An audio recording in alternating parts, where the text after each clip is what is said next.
Hello, welcome to our last Ask the Trainer of 2020. It's December 29th for our regular Tuesday edition of Ask the Trainer at the Animal Welfare Society in Kennebunk, Maine.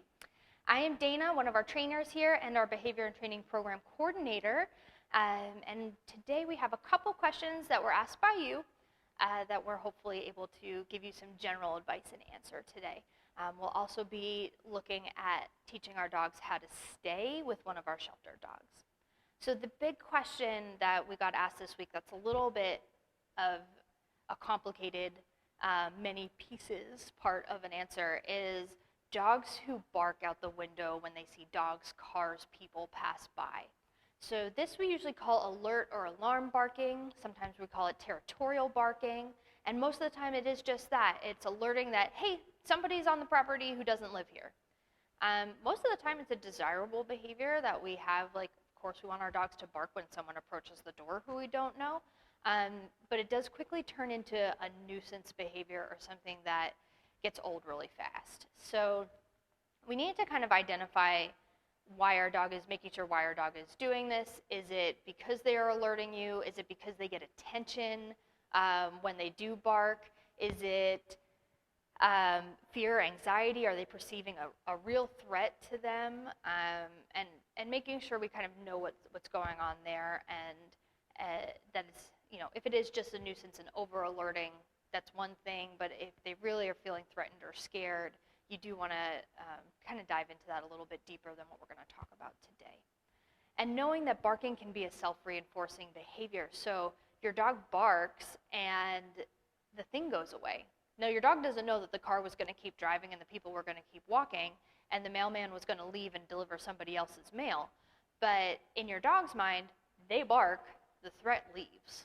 So it makes more barking likely to happen since it worked. Okay, so the first step in dealing with this, and sometimes this is the only step you actually need to do, is manage the situation and maneuver the environment. So this can be closing the curtains, shutting the door, putting some frosted window cling up, something that blocks the visual stimulus so that your dog can't see those triggers, they're not going to bark. If we stop the barking, they stop practicing barking, and the barking will gradually just decrease on its own. You'll be able to kind of open your doors and windows again because they have stopped practicing it. A lot of times, this is the only thing that you need to do, and it kind of goes away on its own. However, if you do want to go further and modify this and get your dog just more comfortable with seeing triggers and barking at them and decrease the barking, there are some modification steps we can take. So this is my general plan. When we deal with behavior modification, there could be something more specific you'd like to do with your dog. And in that case, you can contact us and we'll help you with a plan. So our behavior modification starts with management. Your dog should not be able to see the visual triggers unless you are working on them. So use your gate to keep them out of the room where they normally bark, or a crate, move that couch, close those blinds, shut the door. Then when you're ready to work, gather some really high-value snacks like boiled chicken, some hot dog, cheese, whatever your dog's favorite treats are. And make sure you're ready. Remove the management protocols, so open the door, open the blinds, and sit with your dog in the area where they normally bark. Wait for something to come and pass. So in some areas, this is going to be a little bit easier. In other more rural areas, if there's not a lot going on and you know that maybe between 3 and 5 is a better time, choose that time and be ready. So you want to start treating when whatever it is comes into view, so dog, person, car, and before your dog starts barking. So before the dog starts barking, the treat bar opens, treat, treat, treat, treat, treat. The car passes, treats stop. And you're going to practice this 2 or 3 times and then end your session. We don't want your dog to be exposed to too many triggers in too short of a time because we don't want them to escalate. We want them to learn that seeing these things is a good experience. So have shorter sessions, do it 2 or 3 times, and then go try again. Now, the next thing that you're going to want to do is in your next sessions, you're going to start to notice that your dog is going to start to see these triggers and maybe check back in with you instead of barking. So then we can start to really reward them for disengaging on their own. So trigger comes into view, dog looks at it, but then checks in with you, you're going to start to treat for that instead. So treat for your dog disengaging from the trigger. And when you're noticing that they're a lot calmer, they're starting to really check in with you every time they see something pass, then in your future sessions, you might want to sit a little bit back from the door or the window so your dog has to actually come away from the door or window to find you for that treat. And this is a much more desirable behavior. It keeps your dog in an emotionally calmer and better state or a more positive state of mind, and comes and finds you to let you know that there's something passing. You're not going to have to use treats forever, but this is something that we want to use for a little while to make sure that our dogs get a lot of praise and a lot of positive attitude from us for leaving or dealing with something that they perceive to be threatening or we're alerting at, and now they're doing something a little bit easier and their emotional state's a little better.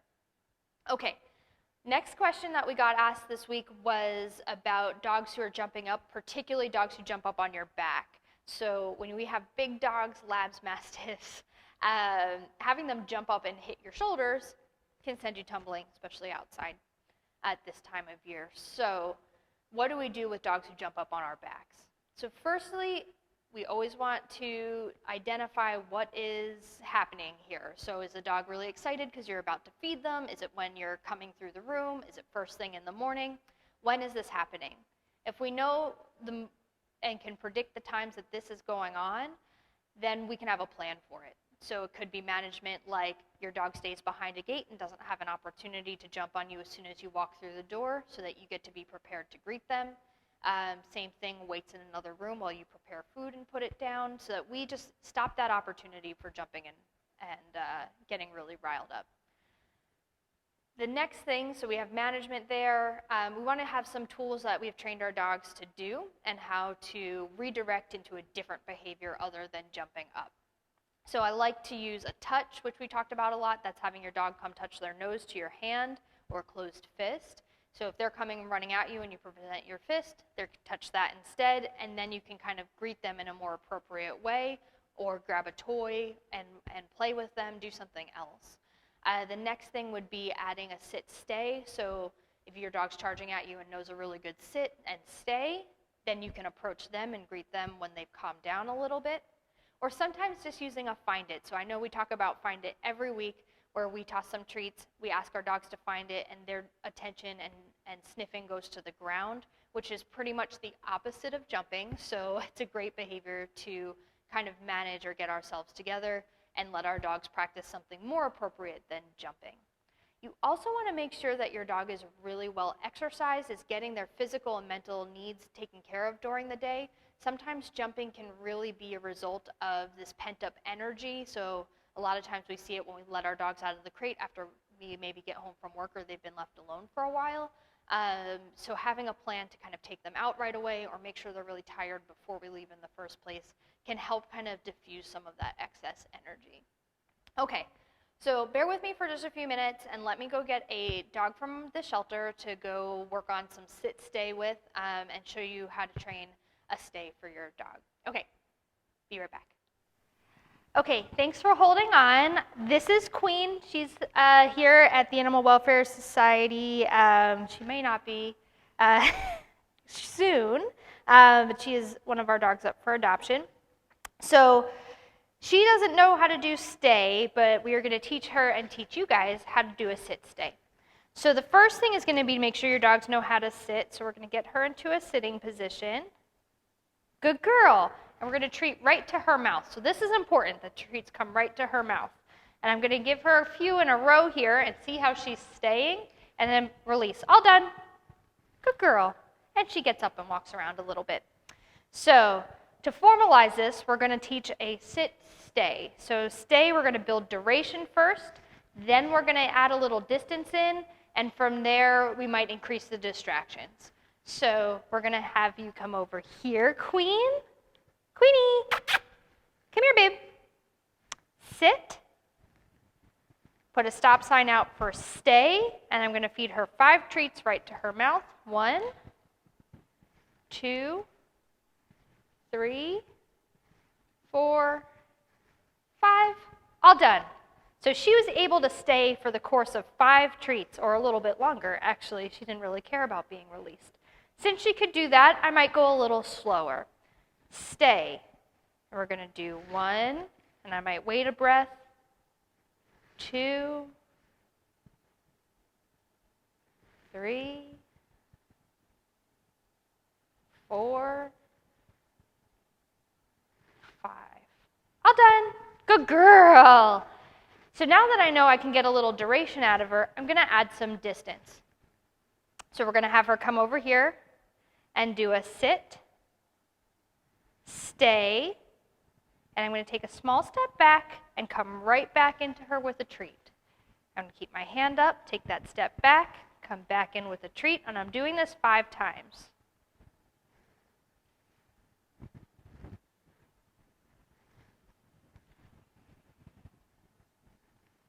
Good girl, all done.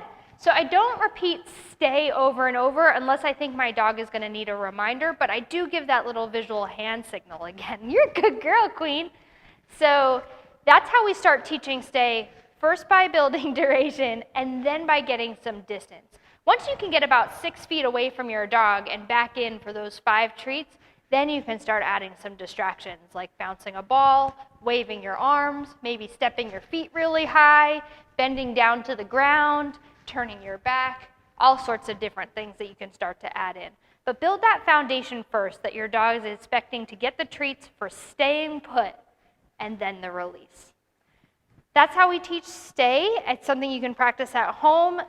Use it for your jumping that we were just talking about, and a myriad of other things to have your dogs have a little bit of self-control around things that might be exciting.